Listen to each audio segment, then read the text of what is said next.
नमस्कार, जोहार, मैं संजय और आप देख रहे हैं न्यूज झारखंड। समय हो चला है झारखंड की खबरों को जानने का, लेकिन उससे पहले आप सभी को स्वतंत्रता दिवस की हार्दिक शुभकामनाएं।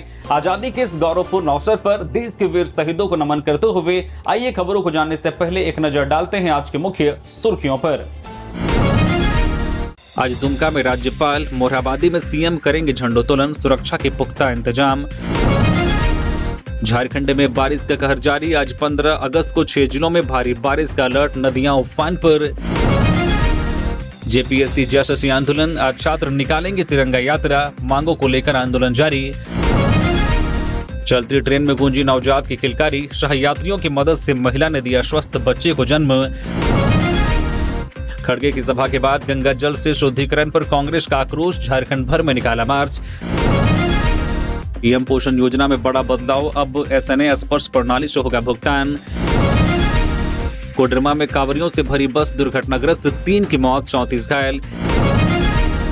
एसआईआर दावा आपत्ति की अवधि 15 सितंबर तक बढ़ी, अंतिम मतदाता सूची 19 अक्टूबर को। जेपीएससी जयशसी आंदोलन, सरकार के खिलाफ छात्रों का फूटा आक्रोश, अल्बर्ट एक्का चौक पर फूंका पुतला। तो ये थी सुर्खियां, अब जानते हैं सभी खबरों को विस्तार से। आज दुमका में राज्यपाल, मोरहाबादी में सीएम हेमंत करेंगे झंडोत्तोलन, सुरक्षा के पुख्ता इंतजाम। आज देश 80वां स्वतंत्रता दिवस मना रहा है। आजादी के इस खास मौके पर पूरे झारखंड में भी देशभक्ति और उत्साह का माहौल है।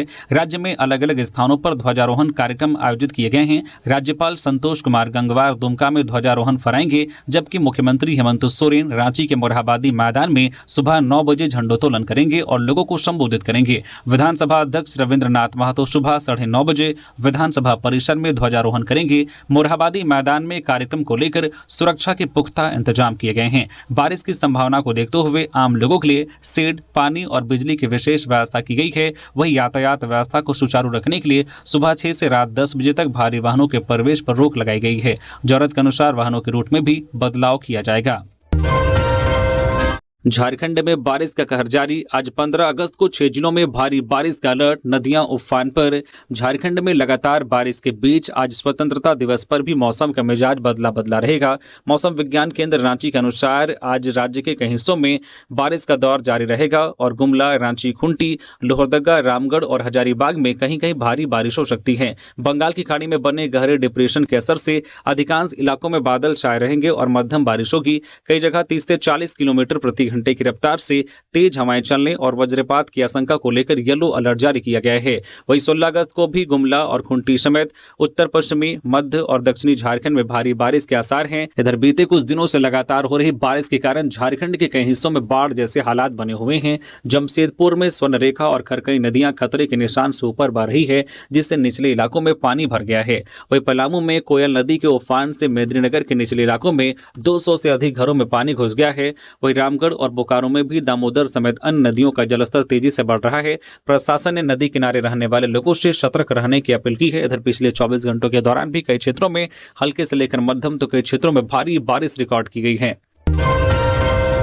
जेपीएससी जयशसी आंदोलन, आज छात्र निकालेंगे तिरंगा यात्रा, मांगों को लेकर आंदोलन जारी। जेपीएससी और जयशसी की भर्ती परीक्षाओं में कथित अनियमितताओं और भ्रष्टाचार के खिलाफ छात्रों का आंदोलन आज 15 अगस्त को 22वें दिन भी जारी रहेगा। स्वतंत्रता दिवस के मौके पर आंदोलनकारी छात्र अब तिरंगे के साथ अपनी आवाज बुलंद करने की तैयारी में हैं। आज सुबह 10 बजे जयपाल सिंह मुंडा स्टेडियम से तिरंगा यात्रा निकाली जाएगी। छात्रों का कहना है कि यह यात्रा सिर्फ विरोध नहीं बल्कि लोकतांत्रिक तरीके से अपने अधिकार और भविष्य की मांग को लेकर सरकार तक पहुंचाने का संदेश है। तिरंगा यात्रा जयपाल सिंह मुंडा स्टेडियम से शुरू होकर कचहरी चौक, न्यूक्लियस मॉल, लालपुर चौक, प्लाजा चौक, फिरालाल चौक और शहीद चौक होते हुए वापस स्टेडियम पहुंचेगी। आंदोलनकारी छात्रों ने बड़ी संख्या में छात्र और समर्थकों से यात्रा में शामिल होने की अपील की है। छात्रों का कहना है कि भर्ती परीक्षाओं में पारदर्शिता, कथित गड़बड़ियों की जांच समेत उनकी मांगों पर ठोस कार्रवाई होने तक आंदोलन जारी रहेगा। स्वतंत्रता दिवस पर होने वाली यह तिरंगा यात्रा आंदोलन के लिए एक नए संदेश और नई ऊर्जा के तौर पर देखी जा रही है। केंद्र के खनिज विधेयक के खिलाफ जेएमएम का हल्ला बोल, आम्रपाली में कोयला उत्पादन डिस्पैच अनिश्चितकाल के लिए बंद। केंद्र सरकार के खनिज विकास एवं विनियमन संशोधन विधेयक 2026 के विरोध में झामुमो ने चतरा की आम्रपाली कोल परियोजना में आंदोलन शुरू कर दिया है। झामुमो कार्यकर्ताओं ने कोयला उत्पादन और डिस्पैच अनिश्चितकाल के लिए बंद करा दिया, जिससे खनन और परिवहन गतिविधियां प्रभावित हुई हैं। कार्यकर्ताओं ने केंद्र सरकार के खिलाफ नारेबाजी करते हुए विधेयक वापस लेने की मांग की। झामुमो नेताओं का आरोप है कि विधेयक से झारखंड के खनिज संसाधनों और राज्य के अधिकारों को कमजोर करने की कोशिश की जा रही है। पार्टी ने कहा है कि यह सिर्फ विधेयक का विरोध नहीं बल्कि झारखंड के अधिकार और आर्थिक हितों की लड़ाई है। नेताओं ने संकेत दिया है कि आम्रपाली से शुरू हुआ आंदोलन आगे और व्यापक किया जाएगा। गिरिडीह में कमल का फूल तोड़ने गए 2 बच्चों की तालाब में डूबने से मौत। गिरिडीह के पचम्बा थाना क्षेत्र की रानी खावा में शुक्रवार सुबह दर्दनाक हादसा हो गया। तालाब में कमल का फूल तोड़ने गए 13 वर्षीय बच्चे गहरे पानी में डूब गए। मृतकों की पहचान रानी खावा निवासी शंकर रजक के बेटे हार्दिक रजक और विष्णु रजक के बेटे प्रेम रजक के रूप में हुई है। दोनों एक अन्य बच्चे के साथ तालाब गए थे। इसी दौरान गहराई का अंदाजा नहीं होने से पानी में डूब गए। साथ मौजूद बच्चे की सूचना पर ग्रामीण मौके पर पहुंचे और तलाश शुरू की। करीब आधे घंटे की मशक्कत के बाद ग्रामीणों ने दोनों बच्चों को तालाब से बाहर निकाला और सदर अस्पताल पहुंचाया, जहां डॉक्टरों ने उन्हें मृत घोषित कर दिया। सूचना पर पचम्बा थाना पुलिस भी मौके पर पहुंची। एक साथ 2 बच्चों की मौत से रानी खावा गांव में मातम पसरा है और परिजनों का रो रो कर बुरा हाल है। अब मोबाइल पर मिलेगी रिम्स की लैब रिपोर्ट। पीएचसी में 12 घंटे का पावर बैकअप अनिवार्य। झारखंड में स्वास्थ्य सेवाओं को डिजिटल बनाने की दिशा में सरकार ने बड़ा कदम उठाया है। स्वास्थ्य विभाग की समीक्षा बैठक में सभी जिलों में 100 एमबीपीएस और सीएचसी स्तर पर 60 एमबीपीएस वाईफाई की व्यवस्था करने के निर्देश दिए गए हैं। वही बिजली की समस्या को देखते हुए पीएचसी में कम से कम 12 घंटे का पावर बैकअप अनिवार्य किया गया है। रिम्स रांची की लैब को डिजिटल सिस्टम से जोड़ने का काम अंतिम चरण में है। इसके बाद मरीज अपनी जाँच रिपोर्ट ऑनलाइन और मोबाइल पर भी देख सकेंगे। आभा ऐप के जरिए रिपोर्ट उपलब्ध कराने की सुविधा भी मिलेगी। स्वास्थ्य विभाग ने डिजिटल सेवाओं को 15 सितंबर तक पूरा करने का लक्ष्य रखा है। इसके अलावा रिम्स रांची की लैब को डिजिटल सिस्टम से जोड़ने का काम अंतिम चरण में है। इसके बाद मरीज अपनी जांच रिपोर्ट ऑनलाइन और मोबाइल पर भी देख सकेंगे। आभा ऐप के जरिए रिपोर्ट उपलब्ध कराने की सुविधा भी मिलेगी। स्वास्थ्य विभाग ने इन डिजिटल सेवाओं को 15 सितंबर तक पूरा करने का लक्ष्य रखा है। खड़गे की सभा के बाद गंगा जल से शुद्धिकरण पर कांग्रेस का आक्रोश। झारखंड भर में निकला मार्च। उत्तराखंड के हल्द्वानी में कांग्रेस अध्यक्ष मल्लिकार्जुन खड़गे की सभा के बाद कथित तौर पर सभा स्थल को गंगा जल से धोने की घटना के विरोध में झारखंड कांग्रेस ने प्रदेश भर में आक्रोश मार्च और सत्याग्रह किया। रांची में महानगर और ग्रामीण कांग्रेस के नेताओं कार्यकर्ताओं ने राज्य की अतिथिशाला से मोरहाबादी स्थित बापू वाटिका तक मार्च निकाला और महात्मा गांधी की प्रतिमा के सामने सत्याग्रह किया। कांग्रेस नेताओं ने घटना की निंदा करते हुए इसे भेदभावपूर्ण मानसिकता बताया और संबंधित लोगों पर कार्रवाई की मांग की। प्रदेश अध्यक्ष केशव महतो कमलेश समेत नेताओं ने कहा कि सभा स्थल को गंगाजल से धोने की घटना केवल खड़गे के अपमान का मामला नहीं बल्कि संविधान में दिए गए समानता और सम्मान के अधिकारों का भी अपमान है। कांग्रेस ने आरोप लगाया कि ऐसी घटनाएं छुआछूत और ऊंच नीच के मानसिकता को बढ़ावा देती है। पार्टी ने कहा कि हल्द्वानी की घटना के विरोध में झारखंड के सभी जिलों में मार्च और सत्याग्रह के जरिए विरोध दर्ज कराया जाएगा और भेदभाव के खिलाफ आवाज लगातार उठाई जाएगी। जेपीएससी जेएसएससी आंदोलन। सरकार के खिलाफ छात्रों का फूटा आक्रोश। अल्बर्ट एक्का चौक पर फूंका पुतला। रांची के अल्बर्ट एक्का चौक पर शुक्रवार को जेपीएससी जेएसएससी रिफॉर्म्स मंच की ओर से पुतला दहन किया गया। बड़ी संख्या में छात्र और अभ्यर्थी जुटे और राज्य सरकार के खिलाफ जमकर नारेबाजी की। छात्रों ने आरोप लगाया कि जेपीएससी जेएसएससी परीक्षाओं में पारदर्शिता, निष्पक्ष जांच और भर्ती व्यवस्था में सुधार की उनकी मांगों पर अब तक ठोस समाधान नहीं हुआ है। उनका कहना है कि यह लड़ाई सिर्फ एक परीक्षा तक सीमित नहीं बल्कि झारखंड की पूरी प्रतियोगी परीक्षा व्यवस्था को पारदर्शी और जवाबदेह बनाने की है। पुतला दहन के दौरान मंत्री श्री दिव्य कुमार सोनू, इरफान अंसारी, शिल्पी नेहात्री की, दीपिका पांडे सिंह और जेएसएससी से जुड़े अधिकारी सुधीर गुप्ता के पुतले जलाए गए। छात्रों ने कहा कि उनका विरोध किसी व्यक्ति विशेष के खिलाफ नहीं बल्कि भर्ती प्रक्रिया में पारदर्शिता और अभ्यर्थियों के भविष्य को लेकर सुरक्षित करने के लिए है। आंदोलनकारियों ने चेतावनी दी है कि मांगों पर जल्द ठोस निर्णय नहीं हुआ तो आंदोलन को और व्यापक किया जाएगा। छात्रों ने कहा कि जब तक उनकी मांगों पर सकारात्मक कार्रवाई नहीं होती उनका संघर्ष जारी रहेगा। चलती ट्रेन में गूंजी नवजात की किलकारी, सहयात्रियों की मदद से महिला ने दिया स्वस्थ बच्चे को जन्म। अल्लापुझा धनबाद एक्सप्रेस में शुक्रवार को सफर के दौरान 24 वर्षीय पुनीता कुमारी को अचानक प्रसव पीड़ा शुरू हो गई। पालघाट से रांची आ रही पुनीता B4 कोच में सफर कर रही थी। इसकी सूचना मिलते ही रेलवे ने हटिया स्टेशन पर मेडिकल टीम को तैयार रखा। इसी बीच गोविंदपुर और हटिया के बीच सहयात्री महिलाओं की मदद से उन्होंने चलती ट्रेन में ही स्वस्थ बच्चे को जन्म दिया। सुबह 7:52 पर ट्रेन हटिया पहुंची, जहां मेडिकल टीम ने मां और नवजात की जांच की और दोनों की स्थिति सामान्य पाई। बेहतर चिकित्सा सुविधा के लिए ट्रेन को 21 मिनट तक स्टेशन पर रोका गया। इसके बाद मां और बच्चे को जरूरी चिकित्सा सहायता उपलब्ध कराई गई। रेलवे ने आपात स्थिति में तत्काल मदद को अपनी प्राथमिकता बताया। पीएम पोषण योजना में बड़ा बदलाव, अब SNA स्पर्श प्रणाली से होगा भुगतान। प्रधानमंत्री पोषण योजना के तहत वित्त वर्ष 2026-27 से राशि की निकासी और भुगतान की प्रक्रिया पूरी तरह से डिजिटल कर दी गई है। अब योजना से जुड़े सभी भुगतान भारतीय रिजर्व बैंक के इकोबेर प्लेटफॉर्म से जुड़ी SNA स्पर्श प्रणाली के जरिए होंगे। झारखंड राज्य मध्याह्न भोजन प्राधिकरण ने सभी जिलों को नई व्यवस्था तत्काल लागू करने के निर्देश दिए हैं। नई व्यवस्था में भुगतान से जुड़े विपत्र ऑनलाइन तैयार और अपलोड किए जाएंगे, जिसके बाद जांच और डिजिटल हस्ताक्षर के जरिए भुगतान की प्रक्रिया पूरी होगी। सभी जिलों को 10 दिनों के भीतर जरूरी कार्रवाई पूरी करने को कहा गया है। विभाग के अनुसार इससे भुगतान में पारदर्शिता और जवाबदेही बढ़ेगी, राशि के इस्तेमाल की बेहतर निगरानी होगी और वित्तीय अनियमितताओं पर रोक लगाने में मदद मिलेगी। भारी बारिश से उफनाई दामोदर नदी, निचले इलाकों में बढ़ी चिंता। रामगढ़ जिले और आसपास के इलाकों में लगातार हो रही मूसलाधार बारिश से दामोदर नदी का जलस्तर तेजी से बढ़ गया है। नदी के उफान पर आने से किनारे बसे गांवों और निचले इलाकों में रहने वाले लोगों की चिंता बढ़ गई है। कई जगह जलभराव की स्थिति बनने लगी है और बारिश जारी रहने पर निचले इलाकों में पानी घुसने का खतरा भी है। तेज बहाव को देखते हुए नदी के आसपास जाना भी जोखिम भरा बना हुआ है। बढ़ते जलस्तर को देखते हुए प्रशासन ने लोगों से नदी और तेज बहाव वाले पानी से दूर रहने की अपील की है। खासकर बच्चों को नदी के आसपास नहीं जाने देने और पुल पुलिया के पास अनावश्यक भीड़ से बचने की सलाह दी गई है। प्रशासन स्थिति पर नजर बनाए हुए हैं और लोगों से किसी भी खतरे की स्थिति में प्रशासन के निर्देशों का पालन करने को कहा गया है। सोनुआ बाजार में घरों में घुसा पानी, भारी बारिश से जनजीवन प्रभावित। पश्चिमी सिंहभूम जिले में गुरुवार से हो रही मूसलाधार बारिश के कारण कई इलाकों में बाढ़ जैसे हालात है। बड़ा जामदा और गुबा के बाद अब सोनुआ में भी बारिश का व्यापक असर दिख रहा है। सोनुआ बाजार से गुजरने वाली नहर ओवरफ्लो होने से उसका पानी बाजार और आसपास के घरों दुकानों में घुस गया है। इससे दुकानदारों और स्थानीय लोगों को काफी परेशानी हो रही है। स्थानीय निवासियों का आरोप है कि नहर की नियमित साफ सफाई नहीं होने के कारण उसमें गाद और कचरा जमा है, जिससे पानी का बहाव प्रभावित होता है। ग्रामीणों के अनुसार करीब 11 करोड़ रुपए की लागत से बनी इस पक्की नहर के बावजूद जल निकासी की समस्या बनी हुई है। लोगों ने सिंचाई विभाग और प्रशासन से तत्काल नहर की सफाई, जल निकासी व्यवस्था दुरुस्त करने और भविष्य में ऐसी स्थिति से बचने के लिए स्थायी समाधान की मांग की है। कोडरमा में कांवरियों से भरी बस दुर्घटनाग्रस्त, 3 की मौत। देवघर से बिहार लौट रही थी बस, ट्रक से टकराई, 34 घायल, सभी श्रद्धालु नेपाल के रहने वाले। कोडरमा के सतगावा थाना क्षेत्र में शुक्रवार सुबह कांवरियों से भरी बस सड़क किनारे खड़े ट्रक से टकरा गई। हादसे में 3 लोगों की मौत हो गई, जबकि 34 से अधिक कांवरिया घायल हुए हैं।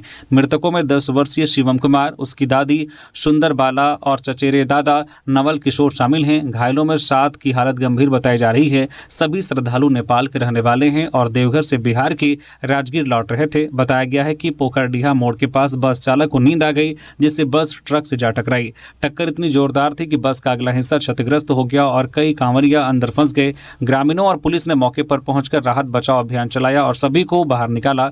घायलों को अस्पताल में भर्ती कराया गया, जबकि गंभीर घायल को बेहतर इलाज के लिए सदर अस्पताल भेजा गया। SIR दावा आपत्ति की अवधि 15 सितंबर तक बढ़ी, अंतिम मतदाता सूची 19 अक्टूबर को। झारखंड में विशेष गहन पुनरीक्षण यानी SIR के तहत मतदाता सूची को लेकर दावा आपत्ति की समय सीमा बढ़ा दी गई है। मुख्य निर्वाचन पदाधिकारी के रवि कुमार के अनुसार अब मतदाता 15 सितंबर 2026 तक दावा आपत्ति दाखिल कर सकेंगे। दावा आपत्तियों के निष्पादन की प्रक्रिया 14 अक्टूबर तक पूरी होगी, जबकि अंतिम मतदाता सूची का प्रकाशन 19 अक्टूबर को किया जाएगा। पहले दावा आपत्ति की अंतिम तारीख 4 सितंबर और अंतिम प्रकाशन 7 अक्टूबर था। समय सीमा बढ़ाने का फैसला मानसून, देवघर दुमका की श्रावणी मेला और कृषि कार्यों में लोगों की व्यस्तता को देखते हुए लिया गया है। निर्वाचन विभाग ने कहा है कि जिन पात्र नागरिकों का नाम प्रारूप मतदाता सूची में नहीं है वे 15 अक्टूबर तक फॉर्म 6 के जरिए नाम जुड़वाने के लिए आवेदन कर सकते हैं। वही नाम, पता या अन्य जानकारी में गलती होने पर फॉर्म 8 से सुधार कराया जा सकता है। चमोली सुरंग हादसा, सीएम के निर्देश पर राहत कार्य तेज, झारखंड के मजदूर की मौत। उत्तराखंड के चमोली जिले के विष्णुगाड़ पीपलकोटी जल विद्युत परियोजना के निर्माणाधीन सुरंग में पानी और मलबा भरने से हादसा हो गया। हादसे के वक्त 29 श्रमिक सुरंग में थे, जिनमें 7 की मौत हो गई। 29 को सुरक्षित निकाल लिया गया, जबकि 3 अब भी लापता हैं। हादसे में झारखंड के 7 मजदूर प्रभावित हुए हैं, जिनमें पूर्वी सिंहभूम के पलसबनी निवासी विजय हांसदा की मौत हो गई है। उनका पार्थिव शरीर एम्बुलेंस से पैतृक गांव भेजा जा रहा है। हादसे में झारखंड के 5 मजदूर घायल हुए हैं, जिनका अस्पताल में इलाज चल रहा है। वहीं लापता 3 मजदूरों को निकालने के लिए राहत और बचाव अभियान जारी है, जिनमें एक मजदूर के झारखंड के होने की पुष्टि हुई है। मुख्यमंत्री हेमंत सोरेन के निर्देश पर राज्य प्रवासी नियंत्रण कक्ष, उत्तराखंड प्रशासन और कंपनी के लगातार संपर्क में है। मृतक के परिवार को मुआवजा और अन्य सरकारी सहायता दिलाने की प्रक्रिया भी शुरू कर दी गई है।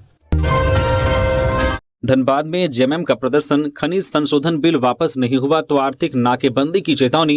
केंद्र सरकार की खान एवं खनिज विकास एवं विनियमन संशोधन विधेयक 2026 के विरोध में शुक्रवार को धनबाद के रणधीर वर्मा चौक पर जेएमएम ने प्रदर्शन किया। इस दौरान प्रधानमंत्री नरेंद्र मोदी का पुतला दहन कर विधेयक वापस लेने की मांग की गई। प्रदर्शन में जेएमएम विधायक मथुरा प्रसाद महातो समेत पार्टी के पदाधिकारी, कार्यकर्ता और झारखंड कोलियरी मजदूर यूनियन के नेता शामिल हुए। नेताओं ने आरोप लगाया कि विधेयक से झारखंड के खनिज संसाधनों और राज्य के राजस्व पर असर पड़ेगा। जेएमएम नेताओं ने कहा कि खनिज संपदा से जुड़े फैसलों में राज्यों के अधिकार को कमजोर नहीं किया जाना चाहिए। विधायक मथुरा प्रसाद महातो ने चेतावनी दी है कि अगर विधेयक वापस नहीं हुआ तो आंदोलन को और तेज किया जाएगा और जरूरत पड़ने पर आर्थिक नाकेबंदी जैसा बड़ा कदम भी उठाया जा सकता है। पार्टी ने कहा कि यह लड़ाई झारखंड के अधिकार और हितों की रक्षा के लिए है। जमीन विवाद में खूनी खेल, छोटे भाई ने पत्थर से कूचकर बड़े भाई की हत्या की। पश्चिमी सिंहभूम के टोंटो थाना क्षेत्र के पेरोतोल चेकमशाई में शुक्रवार को जमीन और घर के विवाद में छोटे भाई ने बड़े भाई की हत्या कर दी।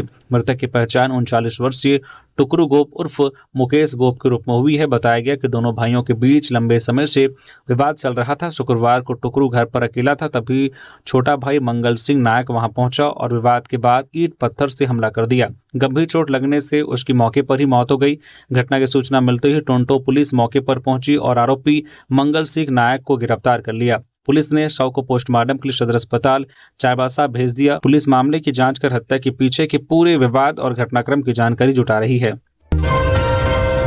दनुआ घाटी में चलती कंटेनर में लगी भीषण आग, जीटी रोड पर मची अफरा तफरी। हजारीबाग के चौपारण थाना क्षेत्र की दनुआ घाटी में शुक्रवार देर शाम कोलकाता से बिहार जा रहे एक कंटेनर में अचानक भीषण आग लग गई। आग लगते ही चालक और उपचालक ने कूदकर जान बचाई। देखते ही देखते कंटेनर का बड़ा हिस्सा धो धो कर जलने लगा, जिससे जीटी रोड पर अफरा तफरी मच गई। सूचना मिलते ही चौपारण पुलिस और अग्निशमन टीम मौके पर पहुंची और आग बुझाने का प्रयास शुरू किया। आग के कारण सड़क पर वाहनों की लंबी कतार लग गई, जिसके बाद पुलिस ने कुछ देर यातायात रोककर वन वे व्यवस्था से आवागमन बहाल कराया। आग लगने के कारणों का पता नहीं चल सका है। राहत की बात यह रही कि हादसे में किसी के हताहत होने की सूचना नहीं है। खान खनिज संशोधन विधेयक के खिलाफ 20 अगस्त को झामुमो की बड़ी बैठक, आंदोलन की रणनीति होगी तय। केंद्र सरकार के खान खनिज संशोधन विधेयक को लेकर झामुमो ने आगे की रणनीति तैयार करने के लिए 20 अगस्त को रांची के सोहराय भवन में महत्वपूर्ण बैठक बुलाई है। बैठक सुबह 10:30 बजे होगी, जिसमें विधेयक से झारखंड पर पड़ने वाले संभावित प्रभाव और पार्टी की आगे की रणनीति पर चर्चा होगी। इस बैठक में आंदोलनात्मक कार्यक्रमों की घोषणा भी की जा सकती है। बैठक में झामुमो केंद्रीय समिति के पदाधिकारियों और सदस्यों के अलावा सभी जिलों के अध्यक्ष, सचिव और संयोजक प्रमुख शामिल होंगे। पार्टी संगठन को मजबूत करने और बूथ से जिला स्तर तक चल रहे पुनर्गठन की भी समीक्षा की जाएगी। माना जा रहा है कि बैठक के बाद खान खनिज विधेयक के खिलाफ झामुमो के आंदोलन की दिशा और कार्यक्रम स्पष्ट हो जाएंगे। डुरंड कप क्वार्टर फाइनल के टिकट के लिए उमड़ी भीड़, सुबह से शाम तक लगी कतार। रांची में डुरंड कप के 135वें संस्करण के क्वार्टर फाइनल को लेकर खेल प्रेमियों में जबरदस्त उत्साह है। 16 अगस्त को मोरहाबादी स्थित बिरसा मुंडा फुटबॉल स्टेडियम में शाम 4 बजे मुकाबला खेला जाएगा। शुक्रवार को टिकट काउंटर खुलते ही सुबह से ही लोगों की लंबी कतारें लग गई। स्कूल कॉलेज के छात्र छात्राओं और युवाओं समेत बड़ी संख्या में खेल प्रेमी घंटों लाइन में खड़े होकर टिकट लेते नजर आए। क्वार्टर फाइनल में जमशेदपुर FC और दिल्ली FC के बीच मुकाबला होने की संभावना है। टिकटों की बढ़ती मांग से काउंटर पर भारी भीड़ लगी रही। खेल प्रेमियों को अब 16 अगस्त का इंतजार है, जब रांची में डुरंड कप के क्वार्टर फाइनल का रोमांच देखने को मिलेगा। लोहा चुन रही थी महिला, तभी सामने आया हाइड्रा, फिर हुई दर्दनाक मौत। सरायकेला खारसावा के चांडिल क्षेत्र में शुक्रवार को दर्दनाक हादसा हो गया। गांगोडी गांव के पास न्यू बाईपास सड़क पर जमीन के गड्ढे की भराई के लिए डाले गए वेस्टेज से 38 वर्षीय प्रेमकला टुड्डो कुछ मजदूरों के साथ लोहा चुन रही थी। इसी दौरान अचानक हाइड्रा मशीन की चपेट में आने से उनकी मौके पर ही मौत हो गई। हादसे के बाद ग्रामीणों में आक्रोश फैल गया और उन्हें मृतका के परिवार को उचित मुआवजा देने की मांग की। ग्रामीणों ने सुरक्षा व्यवस्था पर सवाल उठाए। सूचना पर चांडिल थाना पुलिस मौके पर पहुंची और शव को कब्जे में लेकर कानूनी प्रक्रिया शुरू की। घटना के बाद कुछ देर तक मौके पर तनाव की स्थिति बनी रही। मूसलाधार बारिश ने बिगाड़ा पर्यटन का प्लान। केचकी संगम के कई इलाके पानी में डूबे। पलामू के बेतला और आसपास के इलाकों में मूसलाधार बारिश से जनजीवन के साथ पर्यटन व्यवस्था भी प्रभावित हुई है। लगातार बारिश के कारण पलामू टाइगर रिजर्व क्षेत्र की आधा दर्जन से अधिक सड़कें बह गई है। वही केचकी संगम में उत्तरी कोयल और औरंगा नदी का जलस्तर बढ़ने के बाद बाढ़ जैसे हालात है। संगम क्षेत्र में पानी भर गया है और वन विश्रामगृह, इको रिट्रीट के कॉटेज, बीच टेंट और रेस्टोरेंट समेत पर्यटन स्थल जलमग्न हो गया है। अचानक आई बाढ़ से बेतला नेशनल पार्क प्रबंधन की चिंता बढ़ गई है। 15 और 16 अगस्त के लंबे वीकेंड को देखते हुए बड़ी संख्या में पर्यटकों ने पहले से बेतला और केचकी संगम में ठहरने की बुकिंग कराई थी। अब बारिश और जलभराव के कारण पर्यटकों का घूमने और ठहरने का प्लान प्रभावित हो गया है, जिससे उनमें निराशा है। जमीन विवाद में खूनी टकराव, गांव में तनाव, पुलिस ने घायलों को अस्पताल पहुंचाया। गिरिडीह के बेंगाबाद थाना क्षेत्र के जोरना बेड़ा गांव में शुक्रवार को जमीन विवाद को लेकर दो पक्षों में जमकर मारपीट हो गई। घटना में दोनों पक्षों के आधा दर्जन से अधिक लोग घायल हुए हैं। आरोप है कि विवादित जमीन पर जुताई करने पहुंचे दूसरे पक्ष के लोगों से कहासुनी के बाद मारपीट शुरू हुई और कुल्हाड़ी, डंडे, लाठी समेत अन्य हथियारों से हमला किया गया। कई घायलों को इलाज के लिए अस्पताल में भर्ती कराया गया है। सूचना मिलते ही बेंगाबाद पुलिस मौके पर पहुंची और घायलों को सामुदायिक स्वास्थ्य केंद्र पहुंचाया, जहां से गंभीर लोगों को सदर अस्पताल रेफर किया गया। वहीं एक घायल व्यक्ति के लापता होने की सूचना पर पुलिस ने तलाश कर उसे खेत से बरामद किया। थाना प्रभारी ने बताया कि शुरुआती जांच में जमीन विवाद को लेकर मारपीट की बात सामने आई है। पुलिस मामले की जांच कर रही है और गांव में तनाव को देखते हुए स्थिति पर नजर रखी जा रही है। आज स्वतंत्रता दिवस पर झारखंड पुलिस के 9 पदाधिकारी कर्मी होंगे सम्मानित। शैलेंद्र कुमार सिन्हा को राष्ट्रपति विशिष्ट सेवा पदक। आज स्वतंत्रता दिवस के मौके पर झारखंड पुलिस के 9 पदाधिकारी और कर्मियों को केंद्रीय गृह मंत्रालय की ओर से पुलिस पदकों से सम्मानित किया जाएगा। इनमें बोकारो प्रक्षेत्र के आईजी शैलेंद्र कुमार सिन्हा को राष्ट्रपति विशिष्ट सेवा पदक के लिए चुना गया है। वही 8 पुलिस कर्मियों को सराहनीय सेवा पदक दिया जाएगा। ये सम्मान उग्रवादी संगठनों, संगठित अपराध और अन्य आपराधिक गतिविधियों के खिलाफ प्रभावी कार्रवाई और उत्कृष्ट सेवा के लिए दिए जा रहे हैं। सराहनीय सेवा पदक पाने वालों में शानी पंकज कुमार राय समेत 7 अन्य पुलिसकर्मी शामिल हैं। स्वतंत्रता दिवस पर सभी सम्मानित पुलिसकर्मियों को उनके समर्पण, साहस और उल्लेखनीय सेवा के लिए पदक प्रदान किए जाएंगे। यह उपलब्धि झारखंड पुलिस के लिए गौरव का विषय है। 16 अगस्त को बीएससी नर्सिंग प्रवेश परीक्षा। रांची के 9 केंद्रों पर निषेधाज्ञा। झारखंड संयुक्त प्रवेश प्रतियोगिता परीक्षा परिषद की बीएससी नर्सिंग प्रवेश परीक्षा 2026 का आयोजन 16 अगस्त को रांची के 9 केंद्रों पर होगा। परीक्षा को शांतिपूर्ण और कदाचार मुक्त कराने के लिए सभी केंद्रों पर दंडाधिकारी और पुलिस बल की तैनाती रहेगी। सुरक्षा को देखते हुए परीक्षा केंद्रों के 200 मीटर के दायरे में बीएनएसएस की धारा 163 के तहत निषेधाज्ञा लागू की गई है, जो 16 अगस्त की सुबह 7 बजे से शाम 7 बजे तक प्रभावी रहेगी। इस दौरान केंद्रों के आसपास 5 या उससे अधिक लोगों के जमा होने, लाउड स्पीकर बजाने, हथियार लेकर चलने और सभा करने पर रोक रहेगी। परीक्षा रांची के saint Anne's intermediate college, saint Aloysius high school, saint Paul's college समेत 9 केंद्रों पर होगी। प्रशासन ने अभ्यर्थियों से परीक्षा के दौरान नियमों का पालन करने की अपील की है।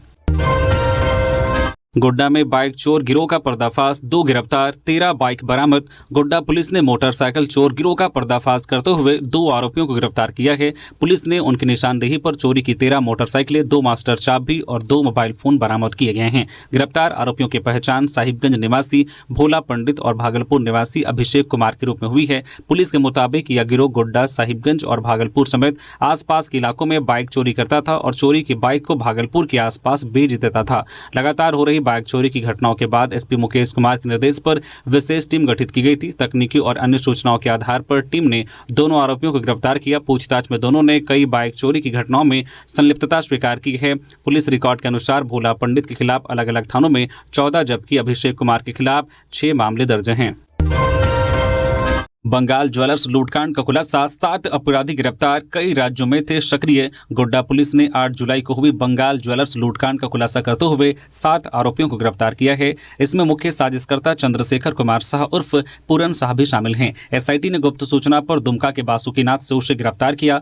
पूछताछ में उसने बंगाल ज्वेलर्स के अलावा जामताड़ा, बौंसी, नौनीहाट और तालझारी में हुई जेवर दुकानों की लूट में भी संलिप्तता स्वीकार की है। पूरन शाह की निशानदेही पर पुलिस ने भारी मात्रा में लूटे गए सोने चांदी के जेवर बरामद किए हैं। इनमें 28 ग्राम गलाया हुआ सोना और करीब 5 किलो चांदी शामिल हैं।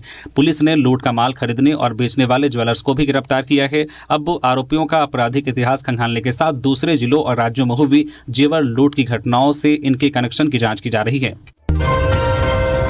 जेएसएससी सीजल पर फिर उठे सवाल, पूर्व महाधिवक्ता बोले पुलिस डायरी में पेपर लीक के साक्ष्य। पूर्व महाधिवक्ता अजीत कुमार ने जेएसएससी सीजल परीक्षा में कथित प्रश्न पत्र लीक को लेकर गंभीर सवाल उठाए हैं। उन्होंने पुलिस केस डायरी के पैराग्राफ 168 का हवाला देते हुए दावा किया कि परीक्षा से 2 दिन पहले 28 अभ्यर्थियों को नेपाल के बीरगंज ले जाकर होटल में ठहराया गया और 135 सवालों के जवाब रटवाए गए, जिनमें कथित तौर पर 120 उत्तर परीक्षा में सही पाए गए। उन्होंने पश्चिम बंगाल के नियामतपुर में भी इसी तरह कैंप लगाए जाने और अभ्यर्थियों से पैसे लिए जाने के साक्ष्य होने का दावा किया है। अजीत कुमार ने कहा कि शुरुआती जांच में कई आरोपियों के कथित कबूलनामे भी इस केस डायरी में दर्ज हैं। उन्होंने एसआईटी की जांच अब तक पूरी नहीं होने पर सवाल उठाते हुए कहा कि 6 महीने की जांच अवधि जून में समाप्त हो चुकी है। पूर्व महाधिवक्ता ने सरकार से केस डायरी में मौजूद साक्ष्यों के आधार पर जेएसएससी सीजल पर स्पष्ट और सख्त निर्णय लेने की मांग की है। रांची के गेस्ट हाउस में देह व्यापार का भांडाफोड़, पश्चिम बंगाल से युवतियां बुलाने का खुलासा।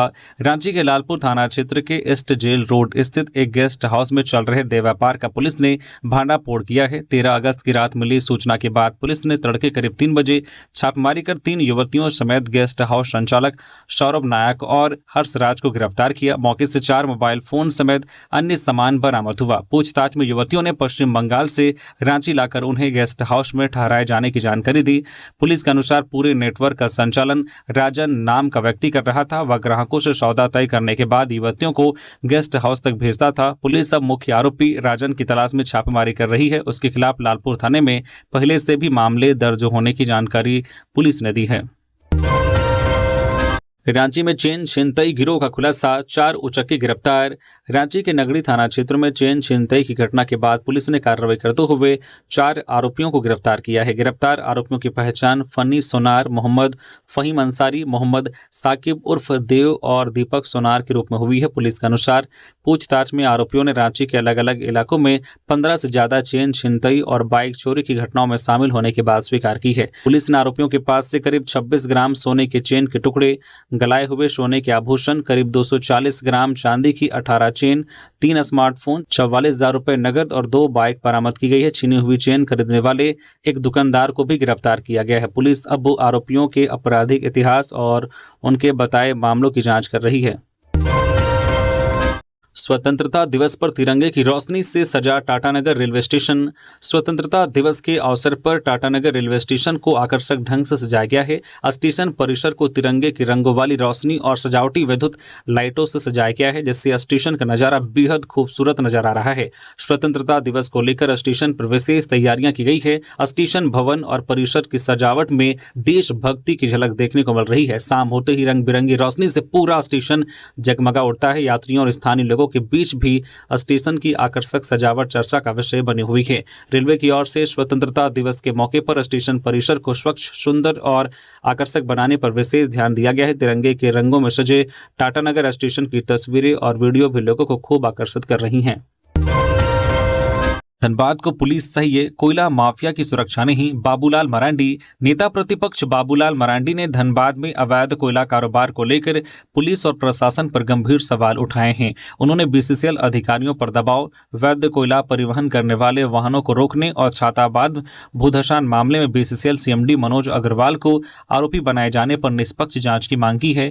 मरांडी ने कहा कि यह मामला मुख्यमंत्री के संज्ञान में भी लाया गया है। उन्होंने कहा कि बीसीसीएल सीएमडी को कथित जान से मारने की धमकी और कोयला माफिया से खतरे के कारण हाईकोर्ट की शरण लेनी पड़े या तो गंभीर स्थिति है। मरांडी ने धनबाद पुलिस पर माफिया से गठजोड़ के आरोप की स्वतंत्र जांच की मांग करते हुए कहा कि पुलिस का काम कानून और आम लोगों की सुरक्षा करना है, न कि अवैध कारोबारियों की हितों की रक्षा करना।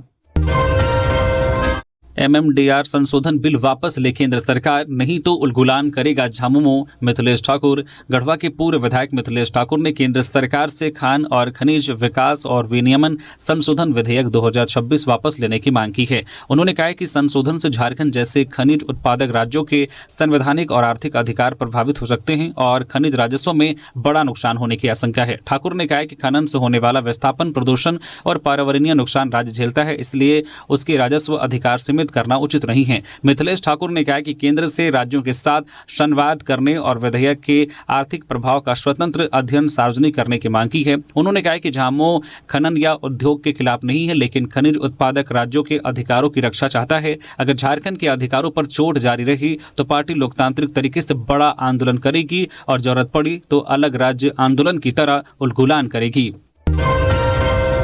कोर्ट से मैट तक गूंजा खेल प्रतिभाओं का जोश, 1391 खिलाड़ियों ने ठोकी दावेदारी। रांची के खेलगांव में 17वीं राष्ट्रीय स्कूली खेल प्रतियोगिता 2026-27 के लिए राज्य स्तरीय चयन प्रक्रिया जारी है। 14 अगस्त को बैडमिंटन, वॉलीबॉल और जूडो के अंडर 14, 17 और 19 वर्ग में कुल 1391 खिलाड़ियों ने राष्ट्रीय प्रतियोगिता के लिए अपनी दावेदारी पेश की। इसमें वॉलीबॉल के 923, जूडो के 370 और बैडमिंटन के 98 खिलाड़ी शामिल रहे। चयन के दौरान खिलाड़ियों की फिटनेस, तकनीक और खेल कौशल को परखा गया। झारखंड शिक्षा परियोजना परिषद की ओर से हो रही इस चयन प्रक्रिया में शुरुआती 3 दिनों में करीब 5000 खिलाड़ी हिस्सा ले चुके हैं। बेहतर प्रदर्शन करने वाले खिलाड़ियों को राष्ट्रीय स्तर पर झारखंड का प्रतिनिधित्व करने का मौका मिलेगा। चयन का अगला चरण 18 अगस्त को शुरू होगा, जिसमें तीरंदाजी, शूटिंग, ताइक्वांडो, कबड्डी और एथलेटिक्स के खिलाड़ी हिस्सा लेंगे। रांची में ब्राउन शुगर के खिलाफ बड़ी कार्रवाई, 11.16 ग्राम नशीला पदार्थ और 1,34,000 रुपये नकद बरामद। रांची के सुखदेवनगर थाना क्षेत्र के इंद्रपुरी रोड नंबर 14 में पुलिस ने ब्राउन शुगर की खरीद बिक्री के आरोप में एक महिला समेत 5 लोगों को गिरफ्तार किया है। 13 अगस्त की रात गुप्त सूचना पर एएसपी कोतवाली निखिल राय के नेतृत्व में टीम ने रेणु तिर्की के घर पर छापेमारी की। मौके से राजकुमार राम, मोहम्मद दानिश उर्फ मनु, सुमित तिर्की, सुशील तिर्की और रेणु तिर्की को पकड़ा गया। तलाशी में कुल 11.16 ग्राम ब्राउन शुगर और 1,34,015 रुपये नकद बरामद हुए। इसके अलावा 5 मोबाइल फोन, एक स्कूटी और वैगनार कार भी जब्त की गई है। पुलिस के मुताबिक आरोपियों में सुमित तिर्की का आपराधिक इतिहास भी है। अब पुलिस नशे के इस नेटवर्क से जुड़े अन्य लोगों और सप्लाई चेन की भी जानकारी जुटा रही है। 77वें वन महोत्सव, मंत्री इरफान ने किया पौधरोपण। जिले में 10 लाख पौधे लगाने का लक्ष्य। जामताड़ा के नारायणपुर प्रखंड के मिर्गा गांव में शुक्रवार को 77वें वन महोत्सव के तहत पौधरोपण कार्यक्रम हुआ। स्वास्थ्य मंत्री डॉक्टर इरफान अंसारी ने मुख्य अतिथि के रूप में पौधरोपण किया और लोगों से पर्यावरण संरक्षण के लिए अधिक से अधिक पौधे लगाने की अपील की। उन्होंने हर व्यक्ति से कम 5 पौधे लगाने का संकल्प लेने को कहा। मंत्री के अनुसार मिर्गा गाँव में करीब 8,000 और पूरे जामताड़ा जिले में 10 लाख पौधे लगाने का लक्ष्य है। कार्यक्रम में वन विभाग के अधिकारियों, प्रशासनिक अधिकारियों, जनप्रतिनिधियों और ग्रामीणों ने भी पौधरोपण किया। मंत्री ने कहा कि आने वाली पीढ़ियों के लिए पर्यावरण संरक्षण बेहद जरूरी है और झारखंड सरकार जिले में हरित क्षेत्र बढ़ाने के लिए बड़े स्तर पर पौधरोपण अभियान चला रही है। गिरिडीह में बंद खदान में डूबी महिला का 5वें दिन भी नहीं मिला सुराग, एनडीआरएफ लौटी। गिरिडीह के गांवा थाना क्षेत्र के तारापुर स्थित बंद पत्थर खदान में डूबी लोरिया निवासी साउनी मंझियान का शव 5वें दिन भी बरामद नहीं हो सका। शव की तलाश में रांची से पहुंची एनडीआरएफ की 30 सदस्यीय टीम ने गुरुवार और शुक्रवार को लगातार 2 दिन गहरे पानी में सघन अभियान चलाया, लेकिन कोई सुराग नहीं मिला। खदान की अधिक गहराई और पानी के कारण तलाशी अभियान में टीम को काफी मुश्किलों का सामना करना पड़ा। 2 दिन की कोशिश के बाद एनडीआरएफ की टीम खाली हाथ लौट गई, जिससे परिजनों और ग्रामीणों में मायूसी और आक्रोश है। ग्रामीणों ने जल्द से जल्द शव बरामद करने की मांग की है। वहीं प्रशासन की ओर से आगे की तलाश को लेकर प्रयास जारी रहने की बात कही जा रही है। इसी तरह से और भी खबरों से अपडेट रहने के लिए न्यूज झारखंड चैनल को सब्सक्राइब करके बेल आइकन प्रेस कर दीजिए, जिससे आप तक झारखंड की खबरों का अपडेट आप तक पहुंचता रहे। धन्यवाद।